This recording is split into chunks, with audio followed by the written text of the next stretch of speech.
আসসালামু আলাইকুম। আবারও হাজির হলাম আপনাদের মাঝে নতুন আরেকটি ভিডিও নিয়ে। আজকে আমরা ডেল মনিটরের ভিডিও বোর্ড নিয়ে কথা বলবো। তো সর্বপ্রথম দেখে নিচ্ছি এখানে কি কি দেওয়া আছে। একটি বিজিএ, একটি HDMI, পাশাপাশি এখানে একটা হিটসিং দেওয়া আছে। এটা কিসের হিটসিং? এটা হলো মূলত সাউন্ডের, স্পিকারের জন্য। আর এখানে দুটা, একটি ইনপুট, একটি আউটপুট হেডফোনের, আর ডিসি পোর্ট ইন। তো চলুন আগে সর্বপ্রথম আমরা দেখে নিই কোন মডেলগুলোর কার্ড এটা।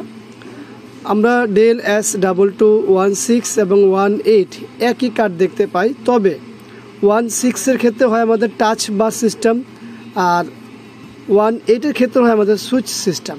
তো একই বোর্ড ক্ষেত্রে হলে এই দুটা কীভাবে সিস্টেম হয় সেটা হলো বায়োস থেকে হয়, যে আমাদের বায়োস প্রোগ্রাম যে ফাইলগুলো থাকে সেই ফাইল থেকে এই জিনিসটা পরিবর্তন হয়।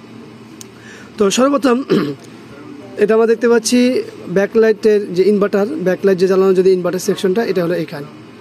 এরপরে আমরা দেখতে পাচ্ছি এটা হলো আমাদের সাউন্ডের, এটা হলো আমাদের মূল ভিডিও আইসির মূল যে প্রোগ্রাম, যেটাকে আমরা কন্ট্রোলার বলে থাকি, কন্ট্রোলার।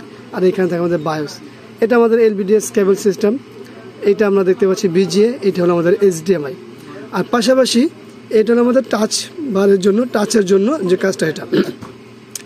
আর এইখানে আমরা দেখি যে এখান থেকে ভোল্টেজগুলো সাপ্লাই হয়। এখানে আমরা এর আগেও পাওয়ার না আসার পিছনে কারণ দেখেছি এখান থেকে।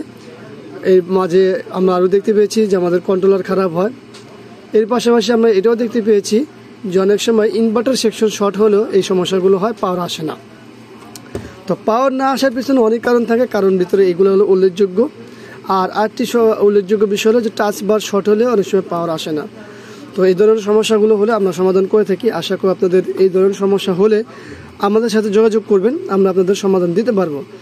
আর যদি কারো কার্ড লাগে সেক্ষেত্রে আমাদের সাথে যোগাযোগ করতে পারেন, আমরা কার্ডও আপনাদেরকে ম্যানেজ করে দিতে পারবো, আমাদের কাছে কার্ডও অ্যাভেলেবেল।